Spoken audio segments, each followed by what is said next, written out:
Haleluya, mtu wa Mungu. Ninakusalimu tena katika jina la Yesu Kristo wa Nazareti. Naam, nina imani ya kwamba unaendelea kuwa salama, naye Mungu anazidi kukulinda na kukuchunga.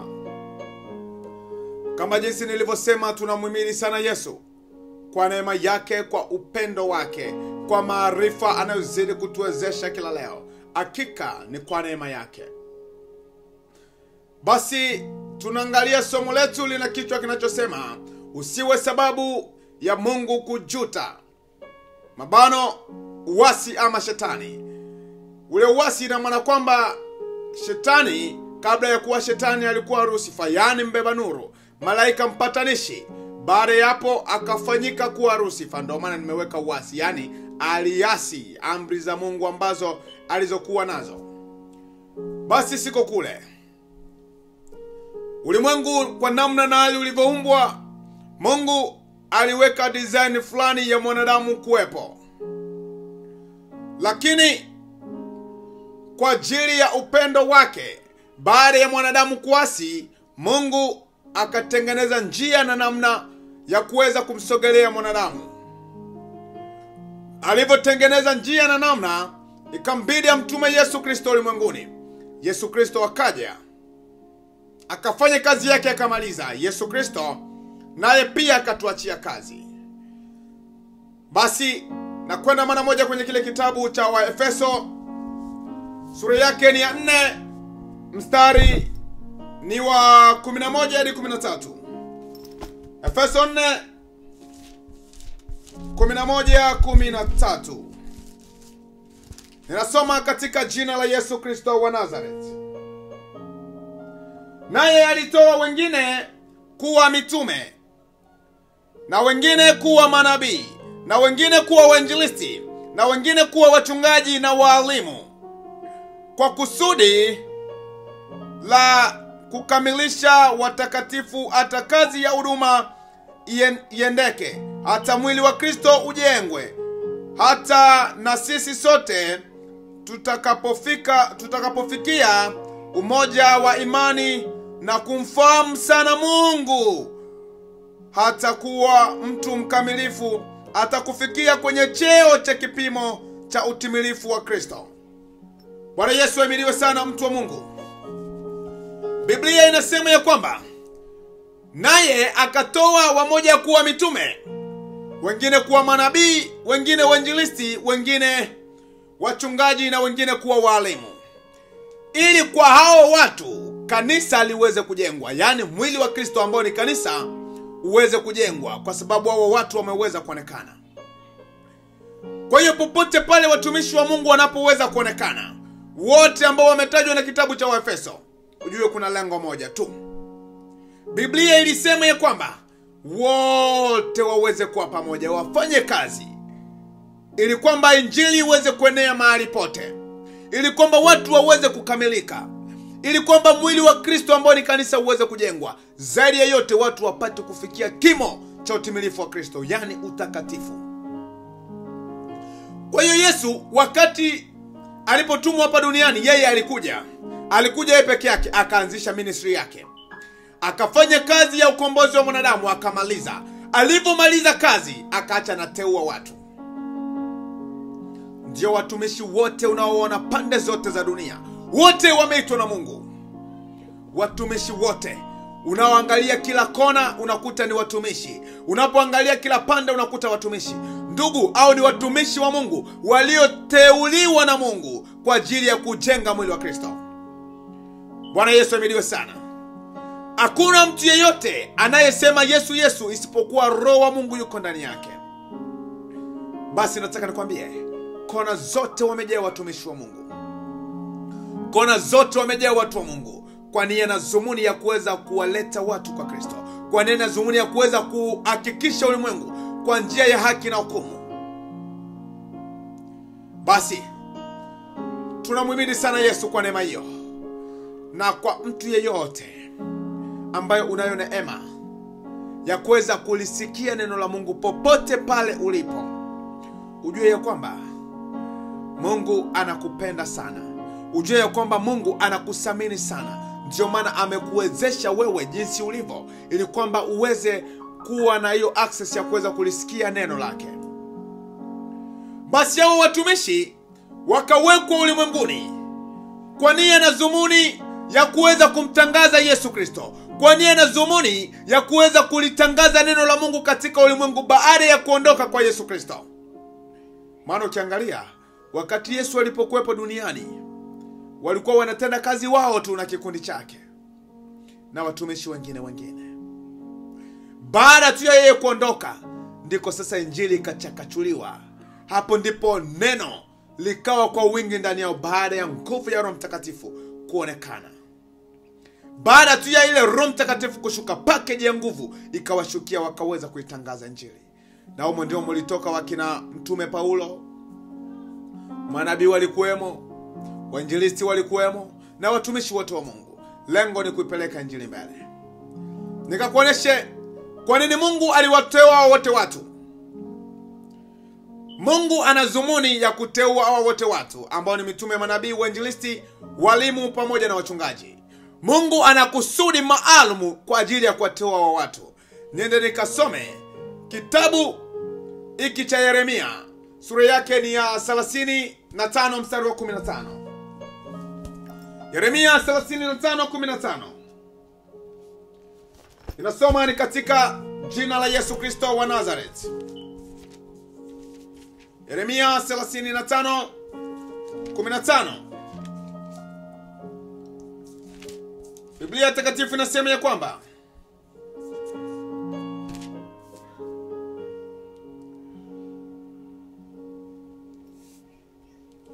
pia naliwapeleka watumishi wangu wote manabii kwenu, ninyi nikiamka mapema na kuwapeleka nikisema, rudini sasa, ili kila mtu aache njia zake mbaya, mkatengeneze matendo yenu, wala msifuate miungu mingine ili kuwatumikia. Ninyi mkakataa katika nchi hii niliyowapa ninyi na baba zenu, lakini amkutega masikio yenu, wala amkunisikiliza. Ninarudia katika jina la Yesu Kristo. Pia naliwapeleka watumishi wangu wote manabii kwenu, nikiamka mapema na kuwapeleka nikisema, rudini sasa, kila mtu na aiache njia yake mbaya, mkatengeneze matendo yenu, wala msiwafuate miungu mingine ili kuitumikia. Ninyi mtakaa katika nchi hii niliyowapa ninyi na baba zenu, lakini amkutega masikio yenu wala amkusikia. Bwana Yesu ahimidiwe sana. Mungu anaongea na nabii Yeremia ya kwamba yeye tangu kipindi hicho cha zamani aliwatuma watumishi wake manabii ili waweze kuambia ya kwamba mkayaache mabaya mliokuwa mnayatenda, mkajiache dhambi mlizokuwa mnazitenda, kwa kwenda kuirisi ile nchi ambayo aliyowaahidia baba zetu. Ni lazima kwanza watu tukaache njia zetu mbaya, lakini ninyi amkutii. Kulikuwepo na miungu iliyokuwa inatumikiwa zamani. Kulikuwepo na miungu watu waliokuwa wanashujudu zamani. Basi ilipofika wakati, Mungu akamtuma nabii Yeremia kwamba aende awaambie kwamba tangu zamani Mungu aliwatuma manabii wengi tangu zamani, lakini ikawa ni shida watu kuweza kuwatii. Lakini ilikuwa ni kwa nini manabii hawa watu hawakuweza kuwatii manabii hawa? Ilikuwa ni kwa sababu Mungu aliwatuma kwa lengo la kuambia ulimwengu kwa habari ya dhambi. Bwana Yesu ahimidiwe sana. Kwa hiyo ni moja kati ya swala ngumu sana kwa mtumishi wa Mungu yeyote, nabii yoyote anayewaonesha dhambi makosa, kuwa na watu wengi. Biblia inasema, nami nimewatuma kwenu manabii wangu tangu zamani, ili kwamba muweze kuziacha njia zenu mbaya. Mfano nabii Yona. Ametumwa Yona, nenda Ninawi. Nenda ukaambie Ninawi ya kwamba maovu yao na dhambi zao zimekuwa ni nyingi. Kwa hiyo waambie waungame. Nabii Yona anakataa. Mungu anamsafirisha kwa njia ya nyangumi ambayo ilikuwa ni samaki mkubwa. Yona anafika Ninawi, anatangaza injili. Watu wakakiri. Manabii wengi tu waliotumwa kwa lengo na dhumuni ya kwenda kuambia watu zidi ya njia na namna mbaya wanaozidi kuzitembelea. Bwana Yesu ahimidiwe sana. Ninataka niseme nini? Tangu zamani Mungu alijiteulia wainjilisti. Hata wakati huu wainjilisti wapo. Tangu zamani walimu wapo, hadi leo walimu wapo. Lakini shida ya ulimwengu, watu wanakimbia mafundisho ya haki, wanaendea mafundisho yanayopotosha. Na inakuwa moja kati ya matatizo mfululizo tulionao katika ulimwengu wetu. Ngoja nikwambie mtu wa Mungu.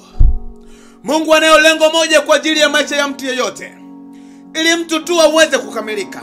Kwa sababu anasema katika Yeremia 31:11 ya kwamba 33:11 anasema ya kwamba Mungu afurahi kufa kwake mtu mbaya, basi aigairi njia yake mbaya mtu huyo. Gairini, mbona mnataka kufa?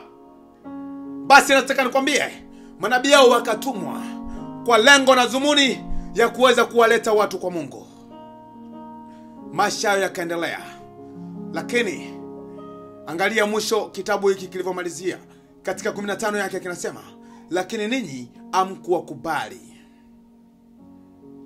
Ndio, ninajua ni moja kati ya swala ngumu sana, na ambalo kabisa ni la kijinga, ambalo kabisa kwa ulimwengu wetu ni swala la upumbavu sana. Mtumishi yoyote kuja kuonesha watu kwamba kwa kwenda kurithi uzima wa milele ni lazima watu tuache dhambi. Yesu alivyowachagua mitume na manabii, kulikuwepo na lengo pale. Ukisoma 13 yake, kulikuwepo na lengo. Yesu akasema ili watu waweze kufikia utimilifu wa Kristo, yani utakatifu. Bwana Yesu ahimidiwe sana. Watu waweze kufikia kimo cha utimilifu wa Kristo, yani maisha matakatifu. Ndio lengo la Mungu kuwateua manabii. Bwana Yesu asifiwe sana. Hilo ndilo lengo la Mungu, kuwateua mtumishi wa namna na sura yoyote. Nikarudilie tena kitabu hiki katika jina la Yesu Kristo. Nitasoma tu 12:13 yake. Waefeso 4:12-13. Ninasoma ni katika jina la Yesu Kristo wa Nazareth. Kwa kusudi la kukamilisha watakatifu, hata kazi ya huduma iende, hata mwili wa Kristo ujengwe. Kwa kusudi la kukamilisha watakatifu, ndio maana Mungu aliwatuma manabii. Kwa kusudi la kuwakamilisha watakatifu, ndio maana aliwatuma wainjilisti. Watakatifu ni watu walioacha dhambi, na mtu aweze akaacha dhambi asipooneshwa njia na namna gani anavyoweza kuacha dhambi. Mtu aweze akaacha dhambi anapooneshwa mafanikio, hiyo ni ngumu, piga garagaza. Mtu aweze akaacha dhambi anapohubiriwa vitu vya ndoa kwenye makanisa, haiwezekani. Ndoa inafanyikaga semina ya watu ambao wanaingia kwenye ndoa tayari, ama ya vijana wanafundishwa namna gani ya kuweza kwenda kwenye ndoa, na sio namna gani ya kutongoza. Tunakanyaga mafuta. Hata na sisi sote tutakapofikia umoja wa imani na kumfahamu sana Mungu, na kumfahamu sana mwana wa Mungu, hatakuwa mtu mtakatifu, hatakufikia kwenye cheo cha kimo ya utimilifu wa Kristo. Sikia sasa kusudi la Mungu la kuwateua watumishi, wainjilisti, mitume na manabii na watu wote. Kwa kusudi watu wapate kuwa watimilifu, watu wapate kukamilika, na watu wapate sana kumjua mwana wa Mungu, yani Yesu Kristo. Sio watu wapate sana kujua dunia, sio watu wapate sana kujua mali ama corona. Ni ili watu wapate sana kumjua Yesu. Ndio lengo la Mungu kuwatoa wainjilisti, mitume na manabii na watumishi wa namna na hali yoyote, ili watu waweze kumjua Mungu, ili watu waweze kumjua Yesu Kristo, na zaidi ya yote waweze kujenga mwili wake ambao ni kanisa. Bwana Yesu asifiwe sana. Maandiko yakasema, je, amjui ya kwamba ninyi ni hekalu la Mungu na Bwana Mungu ukaa ndani yenu? Kwa hiyo kama wote watumishi wapo, ni kwa sababu ya kuweza kumkamilisha mtu, kwa sababu mtu ndio kanisa. Kwa hiyo Injili yote inalenga mwili wa mwanadamu, moyo wa mwanadamu, maisha ya mwanadamu yaweze kumgeukia Mungu, maisha ya mwanadamu yaweze kumfanana na Kristo. Basi hakuna lingine, mtu wa Mungu. Hakuna kusudi lingine la Mungu kwa ajili ya maisha ya mwanadamu yeyote zaidi ya mwanadamu kuweza kumjua sana Mungu. Na kumjua sana Mungu ni kuacha dhambi. Kumjua sana Mungu ni kutenda yaliyo mema mbele zake. Bwana Yesu ahimidiwe sana, mtu wa Mungu. Hivyo ndivyo kusudi la Mungu lilivyo kwa mwanadamu yeyote. Sasa uasi unaonekana ndani yetu. Uasi unaonekana kati ya watumishi.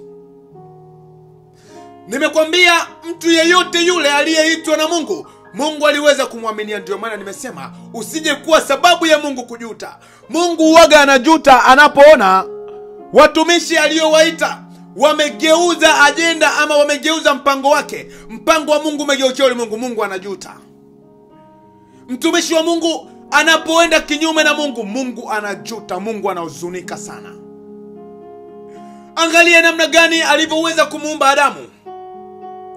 Baada ya yeye kumuumba Adamu, Adamu alipoasi, Mungu akahuzunika. Ukisoma kitabu cha Mwanzo sura yake ya 6 ile mstari wa kwanza, anzia tu pale pale, utakuta Mungu baada ya mwanadamu kuendelea kutenda kinyume, Biblia ikasema Mungu akajuta, kwa nini nimemfanya mwanadamu? Sasa just imagine, anajuta kwa ajili tu ya kumuumba mwanadamu. Je, what about mtumishi ambaye anaitwa mtumishi, yani mtumwa wa Mungu, mtumwa wa Yesu? Mtu huyo anapoenda kinyume, Mungu anahuzunika sana. Nikakusomea kitabu cha Samueli wa kwanza. Soma kitabu cha Samueli wa kwanza.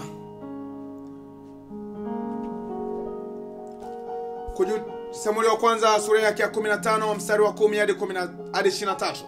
Ni kitabu kirefu kidogo, nitaomba unipe muda wako. Samueli wa kwanza sura yake ya 15 mstari wake ni wa 10 hadi 23. Ninasoma katika jina la Yesu Kristo wa Nazareti.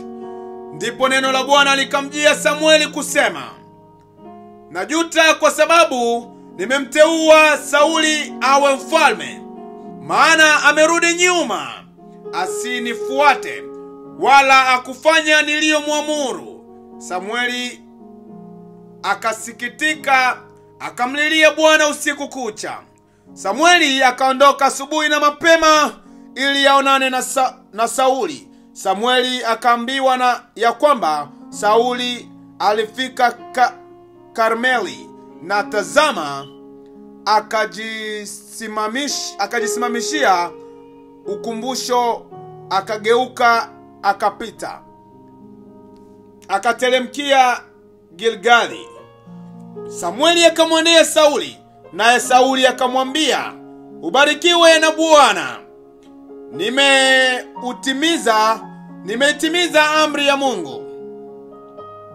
Samueli akasema, maana yake nini basi hiki kilio cha kondoo masikitiko masikioni mwangu, na huu mlio wa ngombe ninaosikia?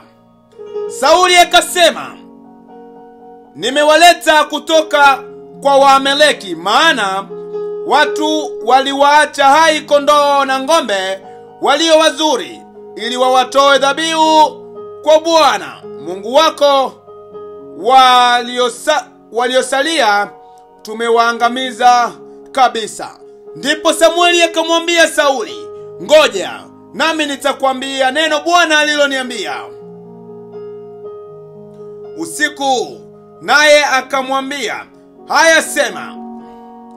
Basi Samueli akasema, ingawa ulikuwa mdogo machoni pako mwenyewe, je, ukufanywa kuwa kichwa cha kabila la Israeli? Naye Bwana akakutia mafuta uwe mfalme wa Israeli. Kisha akakutuma safarini, akasema, enenda uangamize kabisa wale Waameleki wenye dhambi, upigane nao hata watakapoangamia. Mbona sasa ukutii sauti ya Bwana, bali ukazirukia nyara bali mbona basi ukuitii sauti ya Bwana, bali ukazirukia nyara ukafanya yaliyo maovu machoni pa Bwana?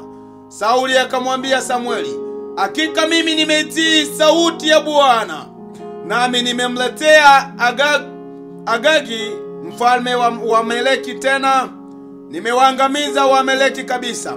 Ila watu walileta nyara kondoo na ng'ombe walio wazuri katika vitu vilivyowekwa wakfu, kusudi wavitoe dhabihu kwa Bwana Mungu wako huku Gilgali. Naye Samueli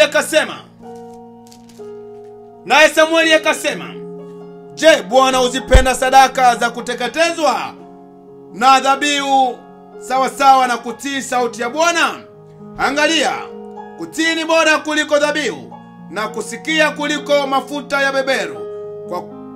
Kwani kuasi ni kama dhambi ya uchawi, na ukaidi ni kama ukafiri na vinyago. Kwa sababu umekataa neno la Bwana, yeye naye amekukataa wewe usiwe mfalme. Ndipo Samueli akamwambia, kweli nimefanya dhambi, maana nimeyalifu amri ya Bwana, pia na wale watu nikaitii sauti yao. Bwana Yesu asifiwe sana, mtu wa Mungu. Ndiyo, ni story ndefu kidogo ya mtumishi wa Mungu Samueli, ambaye alikuwa ni nabii wa Mungu pamoja na mfalme Sauli. Mungu aliweza kumtuma Sauli awaendee Waamaleki, aende awaue. Bwana Yesu asifiwe sana. Kwa sababu walikuwa wenye dhambi. Ikawa baada ya hapo, yeye akafika kule akaanza kuvichukua vitu vyao. Ndiyo maana Mungu akasema, mimi nimejuta. Kwa nini? Nimempaka Sauli mafuta kuwa mfalme. Ndiyo maana nimekwambia, kwa mtumishi yoyote anayeenda kinyume na Mungu, anamfanya Mungu ajute. Mungu anakuwa na design fulani aliyokusudia watumishi wake waweze kuishi. Mungu anakuwa na lengo maalum kwa ajili ya ulimwengu huu. Lakini anapotizama pande zote, ulimwengu umepotoka. Ulimwengu umeingia kwenye mfumo mpya wa mahubiri. Mungu anahuzunika. Mungu akamwonekania nabii Samueli katika enzi zile. Akamwambia, mimi Mungu ninahuzunika, kwa maana nimemtuma Sauli aende kwa Waamaleki kwa ajenda iliyo hii hapa, lakini yeye analeta mambo yake. Nimepora vitu vyao kwa sababu nikaweke wakfu. Ngoja nikwambie, watumishi wanaombwa kuitii sauti ya Mungu. Watumishi tunaombwa kuisikiliza sauti ya Mungu. Kile Mungu alichokitaka dhidi ya dunia ni nini? Mungu kusudi lake juu ya nchi ni ili mtu apate kukamilika tu, hakuna kusudi lingine. Mtu aweze kuwa mkamilifu, na hakuna mtu atakayeweza kuwa mkamilifu kwa kupata vitu vya dunia. Zaidi ya yote vitaweza kumweka kwenye shimo. Bwana asifiwe sana. Kwa hiyo Mungu anachotaka ni mwanadamu aweze kuishi maisha yatakayoweza kumpendeza Mungu. Mwanadamu aweze kuishi maisha yatakayokuwa makamilifu. Lakini Samueli akamwendea Sauli akamwambia, sasa mbona wewe uliasi amri ya Mungu? Akaanza kujitia wa maana kwamba, hapana, mimi mbona nimetii sana. Kama ni kuombea mimi nawaombea, kama ni kuhubiri mimi nawahubiri, lakini haijalishi unawahubiri aje. Bwana Yesu asifiwe sana. Haijalishi unawafundisha, ndio unawafundisha, lakini unawafundisha aje? Kwa maana hata nabii Sauli yeye naye akaanza kujiuliza kwamba, je, mimi hivi kweli si niliwaambia? Nilienda kule ndio niliwaua. Sikia nabii Samueli, mfalme Sauli anaanza tu kujitetea. Eti mimi nilienda kule, niliwaua baadhi, na ambao walibaki ndo hao hapa ambao nilileta kondoo zao ili kwamba niweze kuwatoa wakfu kwa Mungu. Tunaposema kondoo ni waumini. Sauli alipofika alianza kusikia mlio wa kondoo. Watu wanalia. Sasa inakuwaje watu ambao walikwenda kwa namna fulani ya kushikwa na kuoa, sauti zao zinatokea wapi? Yaani dhambi bado inakaa ndani yao. Bwana Yesu asifiwe sana. Ndio maana ninataka nizungumze na mtumishi yoyote wa Mungu ambaye utakayesikiliza sauti hii. Mungu ana makusudi ya mwanadamu aweze kumgeukia yeye. Mungu hana haja ya mwanadamu aweze kupata vya kupata. Mkristo yoyote Mungu anamkusudia, kama gisi ilivyosema katika Efeso, kwa kusudi la kujenga mwili wa Kristo, na ili tuweze kukifikia kimo cha utimilifu wa Kristo. Kwa hiyo hakuna kusudi lolote, hakuna shauri lolote ambalo linaweza likaendelea isipokuwa kwa watu kuweza kuhubiriwa mambo ambayo yatakaowafanya waweze kumgeukia Mungu. Tunaposema ya kwamba dunia tunapokwenda sio pazuri, tunakuwa tunamaanisha, maana pande zote tunaona mafanikio, pande zote tunaona wachumba, pande zote tunaona magari, pande zote tunaona kuna mtakatifu, lakini mbingu ni watakatifu. Basi nataka niongee, uasi wowote unaozidi kuendelea, uasi wowote unaonekana chini ya jua, Mungu anatamani sana mwanadamu aweze kukamilika. Mungu angependa sana watu waoneshwe namna na hali ambayo shetani anavyokimbiza dunia na mfumo na namna ya dhambi. Yamkini zipo dhambi nyingi sana zinazoendelea duniani. Yamkini yapo makosa mengi sana yanayoendelea duniani. Yamkini upo uasi mwingi sana unaokuwepo chini ya jua.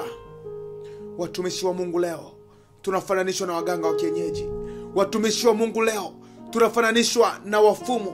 Watumishi wa Mungu leo tunafananishwa na wachawi. Inakuwa tu tunawalazimisha watu kwamba toa sadaka iliyo nyingi ndio utapata baraka iliyo kubwa. Nabii Samueli akamwambia mfalme Sauli ya kwamba, je, Mungu zipenda sadaka za kuteketezwa? Tizama, kutii ni bora kuliko dhabihu. Tizama, kutii sauti ya Mungu ni bora kuliko dhabihu. Wewe mtumishi wa Mungu, kuitii sauti ya Mungu, yaani kuhubiri kila ambacho Mungu alichokusudia kwa ulimwengu, ni bora kuliko kupokea misadaka ya watu. Bwana Yesu asifiwe sana. Tunakuwa na majungu na huzuni. Na tuamini ya kwamba Mungu aliyetuweka hapa duniani kwa kusudi ile hatotuacha ama hatowacha ulimwengu uingie katika dimbwi la matatizo. Ngoja nikwambie, Mungu hajawahi kumwacha mwanadamu, bali mwanadamu kumwacha Mungu. Unapopitia wakati mgumu, unasema Mungu wangu mbona umeniacha? Mungu hajawahi kumwacha. Ijapokuwa Yesu alisema Eloi Eloi lama sabakthani, Mungu wangu mbona umeniacha, halibaki naye moyoni. Lakini leo watu wengi tujaposema ndivyo tunavyomaanisha. Yesu alibaki na Mungu moyoni, ndio maana aliweza kuwa salama. Lakini watu wengi leo unaposema Mungu wangu mbona umeniacha, na baadaye kifo kinakukuta, kwa sababu umeshasema amekuacha wakati huo ndio ulimwacha. Utamwacha Mungu ni wakati unapotenda yaliyo kinyume na Mungu. Mtu Mungu, ninasihi hata kwa machozi, usiwe mtu wa kufurahishwa na kila namna na hali ya mahubiri inayoendelea katika ulimwengu wetu. Usiwe mshabiki wa kushabikia kila aina ama mtindo wa mahubiri unaoendelea duniani. Ninataka nikwambie, kuanzia mwanzo hadi mwisho wa Biblia, Mungu ana makusudi ya mwanadamu aweze kukamilika, mwanadamu aweze kubadilika, mwanadamu aweze kumaanisha wokovu. Niseme ya kwamba kwa mtumishi yoyote, kwa mtu yoyote uliye na mpango, ujue kusudi la Mungu ni nini duniani. Ujue uwezo wa Mungu wa kumfanya mtu na kuwaweka watumishi duniani ni ili watu waweze kuwa watakatifu, ni ili watu waweze kumjua sana Mungu. Na nimeshakwambia kumjua sana Mungu ni kuacha njia mbaya, kumjua sana Mungu ni kuacha udhinzi, kumjua sana Mungu ni kuweza kuacha njia zote mbaya zile ambazo unazozijua, matendo yote mabaya. Watu wanapomtazama Mkristo waone sura ya Mungu. Bwana Yesu asifiwe sana. Watu wanapokutizama Mkristo wapate kuona picha ya Mungu. Nataka nikwambie mtu wa Mungu, uwe makini sana. Uwe makini sana. Kwa maana dunia tunapoelekea sio pazuri. Na tunapelekeshwa na kuishi maisha ambayo Mungu hajapenda kabisa. Nisome kitabu cha Ezekieli 33 mstari wake wa 10 hadi 11. Ninasoma ni katika jina la Yesu Kristo wa Nazareti. Na wewe mwanadamu, usema na nyumba ya Israeli, ninyi mwasema hivi kwamba makosa yenu na dhambi zenu ni juu yenu, nasi tumedhoofika katika dhambi hizi. Basi tungewezaje kuwa hai? Waambie kama mimi Mungu niishivyo, asema Bwana Mungu, sikufurahi kufa kwake mtu mwovu, bali yagairi mtu mwovu na kuiacha njia yake mbaya akaishi. Gairini mkaishi, mkaache njia zenu mbaya. Mbona mnataka kufa enyi nyumba ya Israeli? Bwana Yesu asifiwe sana. Ni mara ngapi kusudi la Mungu kwa mwanadamu aweze kuwa mkamilifu? Mungu anaongea na nabii Yeremia na nabii Ezekieli ya kwamba waambie kama mimi Mungu niishivyo, kwamba sikufurahi kufa kwake mtu mbaya. Na ndio maana aliwaleta watumishi, ndio maana aliwaleta manabii, ndio maana aliwaleta watu wa namna yoyote, ili waweze kuoneshwa namna gani watakavyoweza kuwa hai tena. Leo watu wamekufa ovyo mbele za Mungu. Ngoja nikwambie, kufa si lazima mtu uone maiti. Kuna kufa aina mbili. Kuna kufa kwa ajili ya dhambi na kuna kufa kwa ajili ya makosa. Sasa lazima ujiangalie, unakufa kwa ajili ya nini? Je, ni kwa ajili ya dhambi ama ni kwa ajili umeondoka kabisa duniani? Watu wengi sana wamekufa kwa sababu ya makosa na dhambi.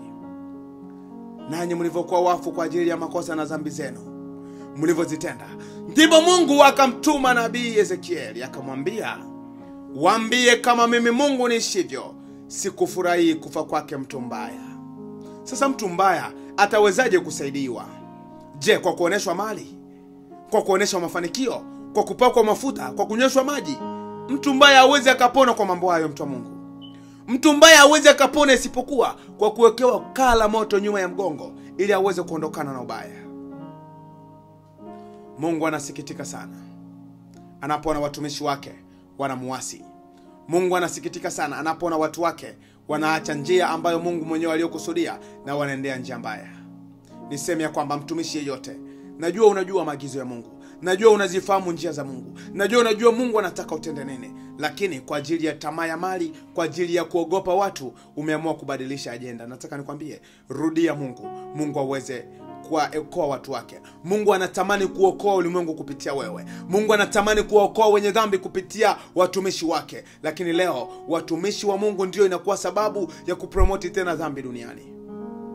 Unajua, wakati mwingine Mungu hawezi akasikitika kumwona mtu anatenda dhambi. Kwa nini? Kwa sababu amewatuma watumishi wake. Anajua watumishi wa Mungu kazi yao ni kuongea. Biblia ikasema, nimekufanya kuwa mlinzi wa nyumba ya Israeli. Kitabu cha Zaburi, Isaya 58 akasema, piga kelele waambie watu makosa yao na nyumba ya Israeli dhambi zao. Ndio kusudi la Mungu kuwatuma watumishi, na sio kubiliana mambo ya kuchekeshana ovyo ovyo. Hapana. Sio kukuwa makomedie kati yetu, hapana. Sio kuweza kuoneshana mambo ya hatari, hapana. Ni kuweza kuwafanya watu waweze kukamilika na kuwa safi tena. Tumeshachafuka sana, mtu wa Mungu. Tumechafuka sana kwa ajili ya makosa na dhambi. Tumechafuka sana kwa ajili ya maovu ambayo tumekwisha tayari kuyatenda. Sasa hivi Mungu analo kusudi moja tu, ulimwengu uweze tena kuwa safi. Angalia watu wanavyoteseka na magonjwa. Angalia watu wanavyoteseka na shida za dunia hii. Na yote mara nyingi sana zinakuwa zinasababishwa na makosa yanayokaa ndani yao. Kwa hiyo watumishi tuamke, wainjilisti tuamke, mitume tuamke, manabii tuamke, walimu tuamke. Bwana Yesu asifiwe sana. Mungu aweze kusaidia wachungaji pia waamke, waweze kuonesha ulimwengu kwa nini Mungu alimtuma Yesu hapa duniani. Alikuja hapa kwa ajili ya dhambi. Kwa nini watumishi wako hapa? Kwa sababu ya kuwafanya watu waweze kukamilika. Na wewe mtu wa Mungu ambaye hadi leo umesikia sauti ya injili sana, umeweka moyo wako kuwa mgumu, ninataka nikwambie, hukumu haina huruma kwa mtu aliyekataa sheria. Umesikia sauti ya Mungu sana, umesikia maagizo ya Mungu sana, lakini unayafanya masikio kuwa magumu. Mungu anakutaka uweze kubadilika. Mungu anakutaka uweze kuacha njia zako mbaya. Sina mengi. Hii ni sauti ya mtu aliyetoka nyikani. Tengenezeni njia ya Bwana, yanyosheni mapito yake.